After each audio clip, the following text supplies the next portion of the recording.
নমস্কার। শনিবার সন্ধ্যার সকলকে স্বাগত জানাচ্ছি বিশ্বজোড়া বাঙালির আওয়াজ এনকে ডিজিটালের থার্ড আই অনুষ্ঠানে। আমার কিন্তু সামহাও কোথাও গিয়ে মনে হচ্ছে বিজেপি চাইছে যে পুরনো মমতা বন্দ্যোপাধ্যায় আবার ফিরে আসুন। হ্যাঁ, সেই লড়াকু নেত্রী যিনি মানে একক লড়াইয়ে, তার একক লড়াইয়ের জন্য 34 বছরের বামফ্রন্টের একটা দীর্ঘ শাসনের শেষ করে দিয়েছিলেন। বিজেপি কি চাইছে তিনিই ফিরে আসুন? কারণ এত ভালো ভালো তৃণমূল কংগ্রেস নেতারা থাকতে, এই ধরুন সায়নী ঘোষ থেকে শুরু করে কাকলি ঘোষ দস্তিদার, ঋতব্রত ব্যানার্জি, স্নেহাশিস চক্রবর্তী, অরূপ রায়, প্রসূন বন্দ্যোপাধ্যায়, শতাব্দী রায়, কত কাজল শেখ, কত নাম বলবো। এত ভালো ভালো তৃণমূল থাকতেও এক খারাপ তৃণমূল নেত্রীকেই তারা বারবার ব্যারিকেড করার চেষ্টা করছেন, বারবার তাকে আটকানোর চেষ্টা। তিনি মিছিল করতে গেলে তাকে বাধা দেওয়া হচ্ছে। প্রথমত পুলিশের পারমিশন মিলছে না, দ্বিতীয়ত পুলিশ পারমিশন মিললেও পুলিশ পারমিশন তো কোর্টের মাধ্যমে মিলেছে। কোর্ট থেকে বলা হয়েছে কোনো মাইক বাজানো যাবে না।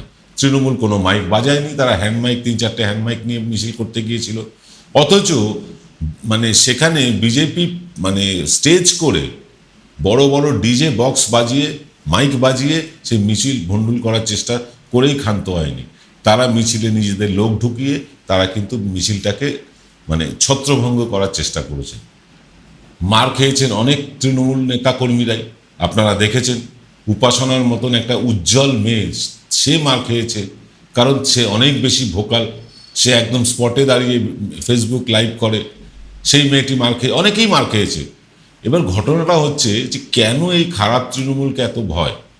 কারণ এই যে বিজেপি, বর্তমান বিজেপি যারা চালাচ্ছেন, তারা জানেন যে পুরনো মমতা বন্দ্যোপাধ্যায় কিন্তু ভীষণ ভয়ঙ্কর। তাকে ভয় পাচ্ছেন, তাকে কার্যত গৃহবন্দী করে রাখা হচ্ছে, ঘর থেকে বেরোতে পর্যন্ত দেওয়া হচ্ছে না। এমনি সময় তার বাড়ির সামনে পুলিশ থাকে না, কিন্তু যখন তিনি মিছিলে যাবেন তখন তার বাড়ির গলিতে পুলিশে ছয়লাভ করে দেওয়া হয়, যাতে তিনি মিছিল করতে না পারেন। এইভাবে বিরোধীদের কণ্ঠস্বর রোধ করা হচ্ছে, বিশেষ করে খারাপ তৃণমূলকে। ভালো তৃণমূলকে কিচ্ছু বলা হচ্ছে না, একটা ডিমও কারুর গায়ে পড়েনি, অথচ সমস্ত খারাপ তৃণমূলীরা ডিম খেয়ে বেড়াচ্ছে। তো ঘটনা হচ্ছে যে আমার মনে হচ্ছে কোনো একটা জায়গায় দাঁড়িয়ে মনে হচ্ছে যে এই যে মমতা বন্দ্যোপাধ্যায়, এই মমতা বন্দ্যোপাধ্যায় যাতে আগের মতন রাস্তায় নেমে লড়াই করতে না পারেন, সেই চেষ্টাটা করে বিজেপি আসলে নিজের পায়ে নিজেরাই কুড়ুল মারছেন। কারণ মমতা বন্দ্যোপাধ্যায়কে যতবার যারা আটকানোর চেষ্টা করেছেন, মমতা বন্দ্যোপাধ্যায় কিন্তু ফিনিক্স পাখির মতন আবার নতুন করে জেগে উঠেছেন। যত টেলিভিশন চ্যানেল তার কুৎসা করেছে, তিনি কিন্তু আরও বেশি শক্তিধর হয়েছেন। আজকে পরিষ্কার, যারা তৃণমূল কংগ্রেসের জন্মই তো হয়েছিল বামফ্রন্টের বিরোধিতা করে, তৎকালীন সিপিএমের বিরোধিতা করে। তৃণমূলের ডিএনএতেই আছে একটা প্রতিষ্ঠান বিরোধিতা। সেই প্রতিষ্ঠান বিরোধী তৃণমূল কংগ্রেসের যারা লোকজন, যারা ধরুন 2011-র আগে থেকে তৃণমূলটা করেন, তারা কিন্তু প্রত্যেকেই কিন্তু লড়াই করে এই জায়গায় এসেছে। হ্যাঁ, নতুন তৃণমূল কিছু আছে, তারা বানের জলের মতন ভেসে এসেছে, বানের জলের মতন ভেসে গিয়েছে। কেউ কেউ ঘরে বসে গিয়েছে, কেউ দলের বড় বড় পদ পেয়ে, একবার নয় একাধিকবার টিকিট পেয়েও বা জিতেও হেরেও তারা কিন্তু আর তৃণমূলের সাথে যোগাযোগ রাখছেন না, এরকম আছে। কিন্তু আবার এমনও আছে যারা কোনো দিন কিচ্ছু পাননি, তারা কিন্তু আজ মমতা বন্দ্যোপাধ্যায়ের সাথে পথে নামার জন্য প্রস্তুত। এবং এইটাই বিজেপির সবচেয়ে বড় ব্লান্ডার হয়ে যাচ্ছে, যে মমতা বন্দ্যোপাধ্যায়কে ব্যারিকেড করা। মমতা বন্দ্যোপাধ্যায়কে যত আটকানোর চেষ্টা হবে, মমতা বন্দ্যোপাধ্যায় ততটাই ফুঁসে উঠবেন। এটা তাকে আমরা বারবার দেখেছি, একবার না, শুধু পশ্চিমবঙ্গে না, দিল্লির রাজধানীতেও তিনি কিন্তু এভাবেই ফুঁসে উঠেছেন এবং নিজেকে আবার পুনঃপ্রতিষ্ঠিত করেছেন। একটা সময় তো মমতা বন্দ্যোপাধ্যায় একমাত্র এমপি ছিলেন, একমাত্র জনপ্রতিনিধি ছিলেন, সেখান থেকে বিরাট ভাবে ক্ষমতায় এসেছিলেন পশ্চিমবঙ্গের। হ্যাঁ, তার দলের কিছু নেতা, কিছু চোর, কিছু বদমাইশ, কিছু গুন্ডা তার দলে ঢুকে পড়েছিল। এটা যে তিনি আটকাতে পারেননি, এই ব্যর্থতা তাঁরই। এই ব্যর্থতা তাকে স্বীকার করতেই হবে, যে তিনি এইসব মানুষগুলোকে চিনতে পারেননি, অথবা চিনেও চেনার চেষ্টা করেননি। দলের মধ্যে দেদারভাবে সেলিব্রিটি ঢুকিয়ে গেছেন। রচনা ব্যানার্জির মতন লোক, তিনিও এমপি হয়ে যাচ্ছেন। যিনি ভালো করে কথাটুকু বলতে পারেন না, তিনিও এমপি। এরকম বহু দেখেছি। তো যাই হোক, এটা মমতা বন্দ্যোপাধ্যায়ের নিশ্চয়ই দোষ। আমার মনে হচ্ছে যেটা, আমি পরপর দুদিন মমতা বন্দ্যোপাধ্যায়ের কাছে গিয়েছিলাম, দুদিন তার সাথে দেখা হয়েছে, কথাও হয়েছে, অভিষেক বন্দ্যোপাধ্যায়ের সাথেও কথা হয়েছে। সেখানে গিয়ে যেটা আমি বুঝেছি, মমতা বন্দ্যোপাধ্যায়কে কিন্তু আটকানো মুশকিল, তাকে আটকানো যাবে না। এবং তাকে আটকানোর যত চেষ্টা করা হবে, এই যে ধরুন 21শে জুলাই চৌরঙ্গিতে করতে দেওয়া হবে না, হয়তো অন্য কোথাও দেওয়া হবে, হাজরা মোড়ে দেওয়া হতে পারে, অথবা বলা হতে পারে নিউ টাউনের কোনো মাঠের মধ্যে গিয়ে করো, এটা বলা হতে পারে। এইগুলো যত করা হবে তত কিন্তু মমতা বন্দ্যোপাধ্যায় শক্তিশালী হবেন। তাই আপনাদের যেটা শুরুতে বললাম, আরও একবার বলছি, সামহাউ কোথাও না কোথাও গিয়ে আমার মনে হচ্ছে পুরনো মমতা বন্দ্যোপাধ্যায়কে ফিরিয়ে আনতে চাইছে বিজেপি। কারণ তারা সিপিএমকে পাত্তাই দিচ্ছে না। নতুন যারা ভালো তৃণমূল, তারা তো বশংবদ হয়ে আছে, তারা তো প্রতিবাদে যাবে না, এটা ঠিক। তাহলে তো একটা বিরোধী লাগবে। বিরোধী না থাকলে তো শাসকের, মানে অন্ধকার না থাকলে যেমন আলো বোঝা যায় না, তেমনি বিরোধী না থাকলে শাসককেও বোঝা যাবে না। এবার শাসকের প্রতি এই 2-2.5 মাসেই মানুষের মনে কিন্তু একটা অশ্রদ্ধা জন্মেছে, একটা বীতশ্রদ্ধ ভাব জন্মেছে মানুষের মধ্যে। বলতে আমি কাদের বলছি? যাদের রাস্তা থেকে হকার তোলার নামে নির্বিচারে উচ্ছেদ করা হচ্ছে, যাদের বাড়ি বুলডোজার দিয়ে ভেঙে দেওয়া হচ্ছে, যাদের বাড়ির লোককে কারণে অকারণে পুলিশ অ্যারেস্ট করছে, এবং বিভিন্ন মানে মানে কি বলবো, ফালতু কারণে মানুষ গ্রেফতার হচ্ছেন পুলিশের হাতে, জেল খাটছেন। এরকম বহু মানুষ আছেন। বহু মানুষ, মহিলারা বিডিও অফিসে গিয়ে কেউ তালা ঝোলাচ্ছেন, কেউ ধর্ণা দিচ্ছেন, কেউ স্লোগান দিচ্ছেন, তারা লক্ষ্মীর ভাণ্ডারের জায়গায় অন্নপূর্ণা ভাণ্ডার পাননি। এরকম ক্ষোভ কিন্তু এই 2-2.5 মাসেই জন্মেছে। এটা নতুন সরকারের পক্ষে মোটেও শুভ লক্ষণ নয়। আমি আশা করি মাননীয় মুখ্যমন্ত্রী শুভেন্দু অধিকারী তিনি এই ব্যাপারে স্বতঃপ্রণোদিত হয়ে নিশ্চয়ই কোনো সদর্থক ব্যবস্থা নেবেন।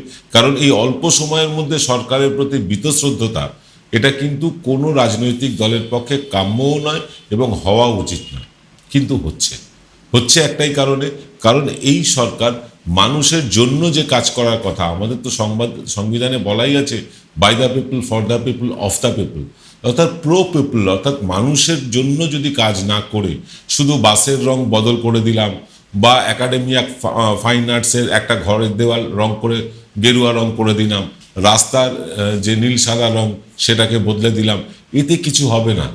বা শ্যামাপ্রসাদের একটা বিশাল মূর্তি বসালাম, অবশ্য বিবেকানন্দের মূর্তিও বসানো যেত, যাকে তারা শ্যামাপ্রসাদ মুখোপাধ্যায়ের মূর্তি বসাচ্ছেন, ভালো কথা।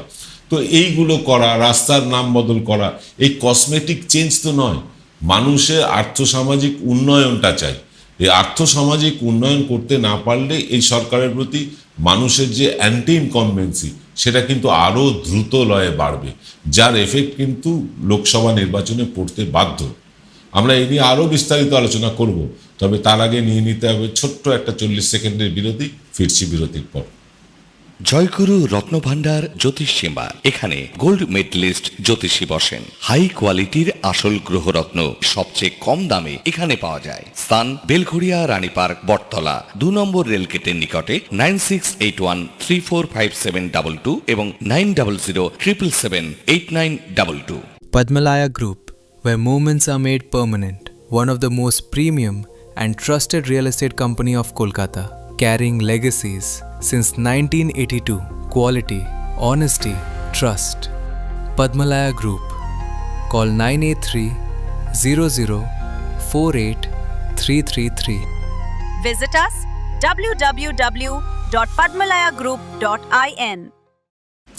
ফিরলাম বিরতির পর। আপনারা দেখছেন এনকে ডিজিটালের থার্ড আই অনুষ্ঠান, যেটা প্রত্যেক দিন রাত্রিবেলা 8টার সময় আমরা নিয়ে আসছি। আমাদের আরেকটি অনুষ্ঠান এক্স ফ্যাক্টর, সেই অনুষ্ঠানটি আপাতত বন্ধ আছে, তবে এক্স ফ্যাক্টর আবার খুব শিগগিরই চালু হবে। আমরা এক্স ফ্যাক্টর নামেই একটি চ্যানেল আনতে চলেছি। আমাদের যে পুরনো প্রবীর প্লাস চ্যানেলটি ছিল তার নাম বদল করে আমরা এক্স ফ্যাক্টর করতে চলেছি, এবং তাতেই এক্স ফ্যাক্টর আপনারা প্রতিদিন সকালে দেখতে পাবেন। অর্থাৎ এনকে ডিজিটালে আপনারা দেখতে পাবেন থার্ড আই, আর এক্স ফ্যাক্টর চ্যানেলে দেখতে পাবেন এক্স ফ্যাক্টরের অনুষ্ঠান। যাকে এ তো গেল আমাদের কথা। এবার আমি বলি যে এই যে আগামী 29শে যে লোকসভার নির্বাচন হতে চলেছে, এমনিতেই দেখুন দিল্লিতে সরকার বেশ নড়বড়ে অবস্থায় আছে। মানে নড়বড়ে অবস্থায় আছে বলছি কারণ চন্দ্রবাবু নাইডু কংগ্রেসের প্রশংসা করছেন এবং তিনি খানিকটা কংগ্রেসের দিকে ঝুঁকে পড়েছেন। তাল ঠুকছেন নীতিশ কুমার, তিনি একদম পিএইচডি থেকে মাধ্যমিক স্তরে চলে গেছেন, কোথায় রাজ্যের একটা মুখ্যমন্ত্রী ছিলেন, এখন একটা রাজ্যসভার এমপি। স্বাভাবিকভাবে তিনিও কিন্তু মানে সময়ের অপেক্ষা করছেন। বিজেপিও সংখ্যাগরিষ্ঠতা নেই তাদের, ফলে বিজেপি কিন্তু যথেষ্ট ব্যাকফুটে। উত্তরপ্রদেশে কি হবে বলা যাচ্ছে না, উত্তরপ্রদেশের নির্বাচন আগামী বছর, সেখানে কি হবে বলা যাচ্ছে না এই মুহূর্তে। যেমন গতবার খুব জোর দিয়ে বলা গিয়েছিল যোগী আদিত্যনাথ আবার ফিরে আসছেন, এবার কিন্তু সেটা বলা যাচ্ছে না। বলা যাচ্ছে না এই কারণ হচ্ছে অখিলেশ যাদবের দল বেশ জনপ্রিয় হয়ে উঠেছে এবং তারা নির্বাচনে কি ফল করবে না করবে জানি না, কিন্তু গতবার লোকসভা নির্বাচনে তারা কিন্তু তাক লাগিয়ে দিয়েছিল। এবার কিন্তু তারা নিজেদেরকে আরও শক্তিশালী করে তুলেছে। কংগ্রেসের সাথে যদি বোঝাপড়াটা ভালো হয় তাহলে সম্ভবত তারা কিন্তু উত্তরপ্রদেশেও কিন্তু তারা মিরাকেল ঘটাতে পারে। কে জিতবে কে হারবে সেটা আমি বলছি না। ফলে সারা দেশে যখন বিজেপি এতগুলো রাজ্য দখল করার পরেও সেন্ট্রালে যখন বিজেপির নড়বড়ে অবস্থা, 29-এ কী হবে বুঝতে পারছেন। তারা গতবার বলেছিল না আপকি বার 400 পার, 240-এ তাদের আটকে থাকতে হয়েছে। মানে মেজরিটিও তারা পায়নি। ওই আকালি দল না তো, ওই কী নাম, চন্দ্রবাবু নাইডুর দল টিডিপি বা জনতা দল ইউনাইটেড জেডিইউ, এদের সমর্থন নিয়ে সরকার করতে হচ্ছে। এবং এদের সমর্থন মানে আমি জানি না 29 পর্যন্ত আশা করি থাকবে। সমর্থন না থাকলে এই তৃণমূলের থেকে যারা নতুন হঠাৎ করে বেরিয়ে গিয়ে নতুন একটা তৃণমূল করেছেন বা নতুন দলে যোগ দিয়েছেন, সেই মানুষগুলো এসে তার ঠেকনা দিতে পারবেন কি না আমি জানি না। কিন্তু একটা জিনিস পরিষ্কার, বিজেপি সরকার কিন্তু বেশ নড়বড়ে। এবং আমার কাছে যতটুকু খবর আছে তাতে শোনা যাচ্ছে যে বিজেপি প্রধানমন্ত্রীর মুখের বদল চাইছে। হ্যাঁ, ঠিক শুনছেন, বিজেপি প্রধানমন্ত্রীর মুখের বদল চাইছেন। নরেন্দ্র মোদীর মুখের বদল করে তারা অ্যান্টি ইনকম্বেন্সিটাকে আটকাতে চান, যেটা তারা বিভিন্ন রাজ্যে রাজ্যে করে থাকেন। ত্রিপুরা বিপ্লব দেবকে সরিয়ে দিয়ে আবার অন্য একজনকে আনা হয়েছে, এরকম বিভিন্ন রাজ্যে তারা করেন। এবার মনে হচ্ছে আরএসএস ইচ্ছে অনুযায়ী বা বিজেপির ইচ্ছে অনুযায়ী প্রধানমন্ত্রীর মুখ বদল হবে। প্রধানমন্ত্রীর মুখ বদল হলে প্রধান দাবিদারকে দুজনকে মোটামুটি দাবিদার মনে হচ্ছে। এক হচ্ছে নীতিন গডকরি, আর এক হচ্ছেন অমিত শাহ। কিন্তু খুব মানে সুচতুরভাবে ইথানল ইস্যুটা আরও একবার চাগিয়ে তোলা হয়েছে। হ্যাঁ, পেট্রোলে যে ইথানল মেশানো হচ্ছে এবং এতে যে গডকরির পরিবার তার সাথে লাভবান হচ্ছে, এইটা কিন্তু সারা দেশে অত্যন্ত সুকৌশলে ছড়িয়ে দেওয়া হচ্ছে। এর আগেও গডকরির নাম গত লোকসভা নির্বাচনের আগে প্রধানমন্ত্রীত্বের দাবিদার হিসাবে তার নাম উঠে এসেছিল। তখন সড়ক দুর্নীতিতে তার নাম জড়িয়েছিল এবং সিএজি রিপোর্টে সে কথা প্রকাশও পেয়েছিল। একমাত্র গডকরি ডিপার্টমেন্টেরই সিএজি রিপোর্ট বাজারে এসেছিল এবং ফলে সেবার কিন্তু আর গডকরি প্রধানমন্ত্রী হওয়া হয়নি। এইবার যদি প্রধানমন্ত্রীর মুখ বদল করে আনতে হয় যাতে নীতিন গডকরির নাম না আসে, তার সমস্ত ব্যবস্থা ইতিমধ্যে করে ফেলা হয়েছে। কারা করেছে কি করেছে আমি এটা বলবো না, আপনারা বুদ্ধিমান দর্শক, আপনারা বুঝবেন।